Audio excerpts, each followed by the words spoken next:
Hi, Stephanie Paganini here for another episode of Shelf to Chef.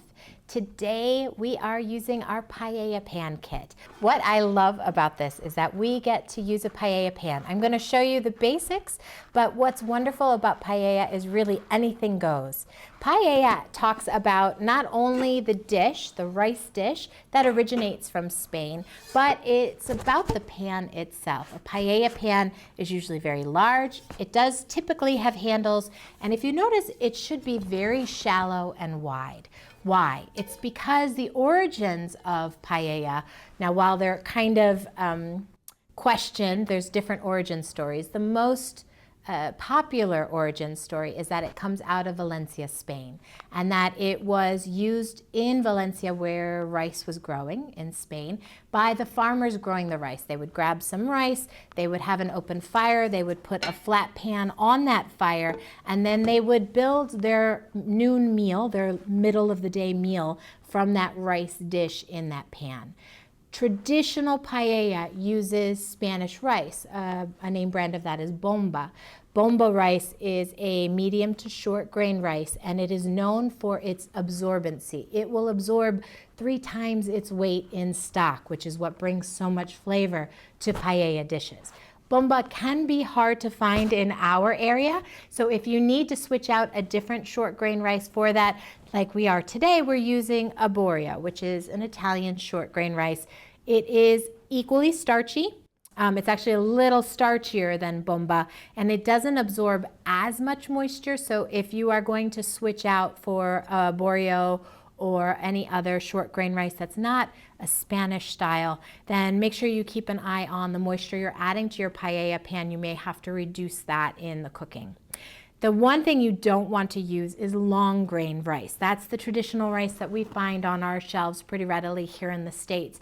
The reason is that does not have a lot of starch. It is not absorbent. What it does is it's a very soft rice. It will just fall apart and mush up on you.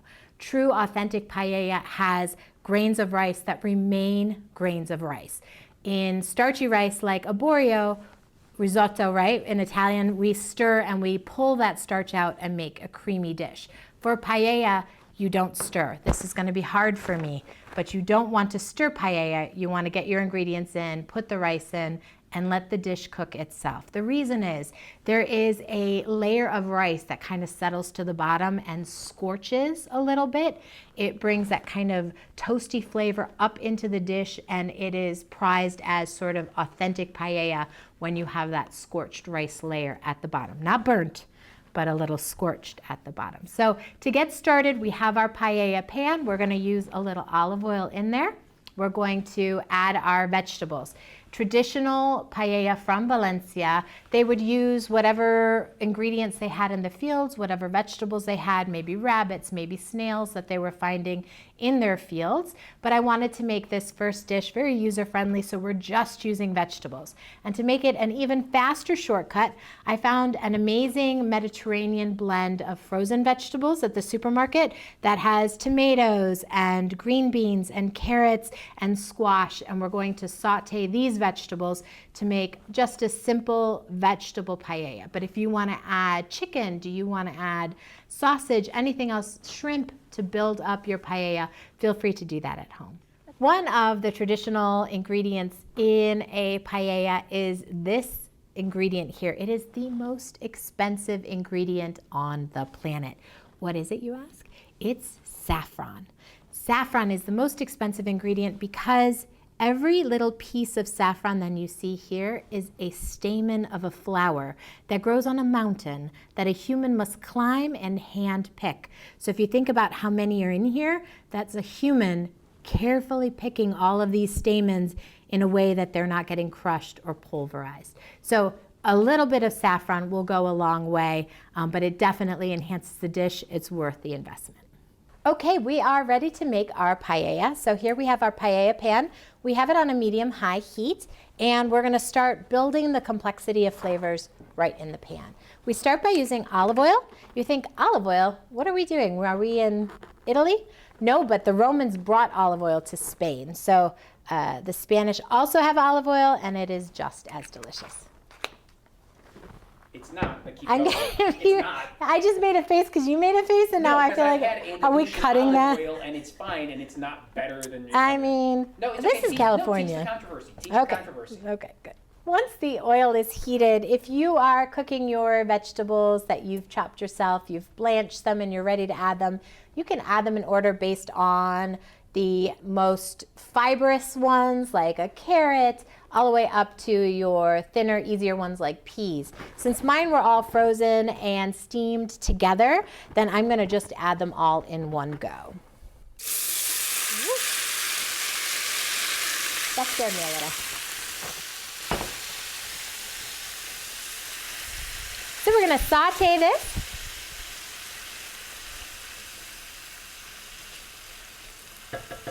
If you follow the recipe, it does call for the blanching of the vegetables. And again, these were a steamed vegetable bag.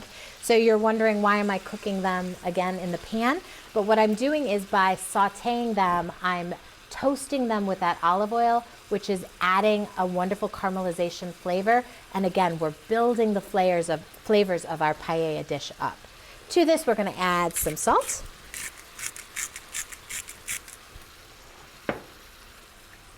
A little pepper.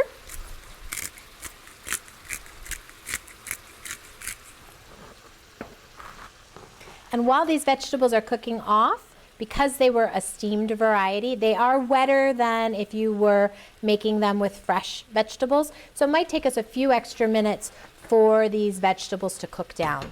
While we're doing that, I want to talk to you about another really important flavor layer that we are going to have in our paella dish, and that's the stock. When we go to use stock in our vegetable dish, we want it warm, and we'll talk about that in a minute. But the flavor of your paella is coming a lot from whatever stock that you're using. I happen to be using a Kitchen Basics vegetable stock because I'm making a vegetable paella. But the flavor of seafood, of animal bones, of chicken stock will enhance any vegetable paella you make as well. So even if you are making a vegetable paella and you can use animal stock, I would recommend it because you're adding that umami base layer.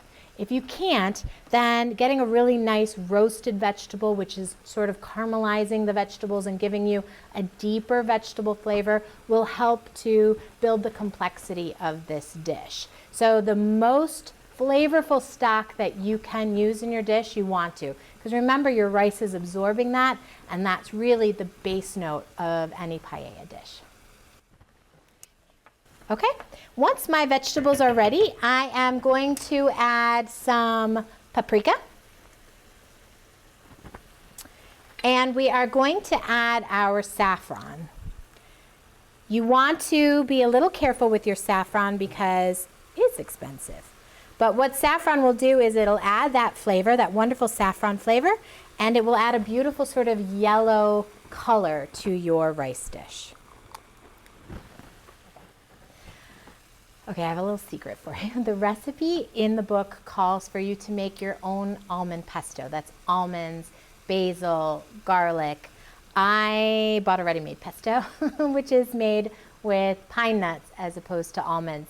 You do you, but to make this go fast and quick in the kitchen, a ready-made pesto is okay. It's still gonna add that wonderful fresh green flavor that you're looking for without you having to do the extra work and dishes. So we'll add a little bit of this to our pan. Oh, it smells so good. When are we going to invent smell-o-vision? Because I'm telling you, the world will be a better place when you can smell what's cooking. So what's happening right now in our dish is we have our pesto going in. There is all that wonderful vegetables in there, and they're all sort of sauteing or frying in that olive oil. You can hear the pop and sizzle of the olive oil. My sauté in French means to jump. So the concept is you are not staring at the dish, you are making the food in the dish jump. So sauté, you want to move things around. We're doing this while we're cooking our vegetables, and then once we add our rice, I'm not allowed to stir it anymore, which makes me sad because I like playing with food. All right, in goes our rice. Notice I'm adding dry rice. This has not been cooked, it has not been boiled. It is dry rice going into the pan. This does two things. One, the dry rice is immediately going to absorb all of that vegetable juice and oil that was in the bottom of my pan. I don't know if you can see this, but my pan is dry. Then, as this rice is absorbing all of that moisture, the rice is hitting the bottom of the pan and it's starting to crust or caramelize. So we are roasting or toasting our rice while we are starting that absorption process. If I was making a risotto, then I would keep stirring, but I'm not. I'm making paella. So instead what I'm going to do is take my stock. I'm going to pour about 4 cups of that wonderful vegetable stock in here. I'm going to make sure that it is mixed. And then I'm going to put the lid on it and let it sit. I can already feel that wonderful layer of crusty rice at the bottom. Whoa!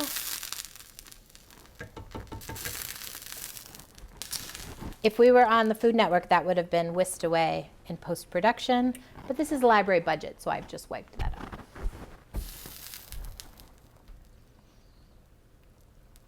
It has this beautiful, rich aroma. It has this gorgeous color. I hope you can see that on the camera.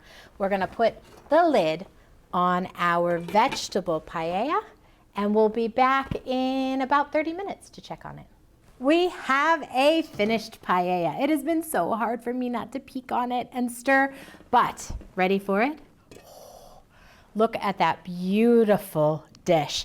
The vegetables have plumped up in that stock. The rice, you can see the individual rice kernels, and it's all this beautiful yellow color from the saffron. So let's plate it.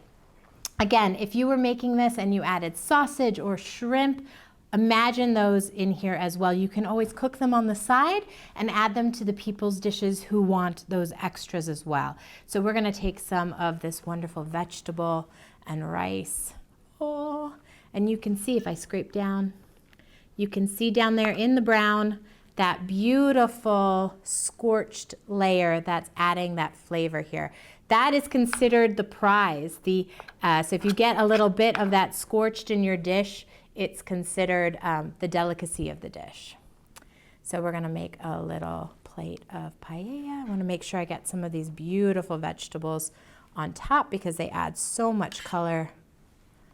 And then if we wanna finish this off, make it a little fancier, we can add a little bit of extra pesto. If you have any left over, you can put a little bit just as a dollop on top, almost like a garnish. Put a little more. And then, yeah, we're gonna go just slightly fancy. Don't feel like you have to do this. I'm just being extra for the camera, but just 1 or 2 little bits of saffron right on top as well. And there you have a beautiful Valencia-inspired paella that you can make at home using this kit from Mentor Public Library.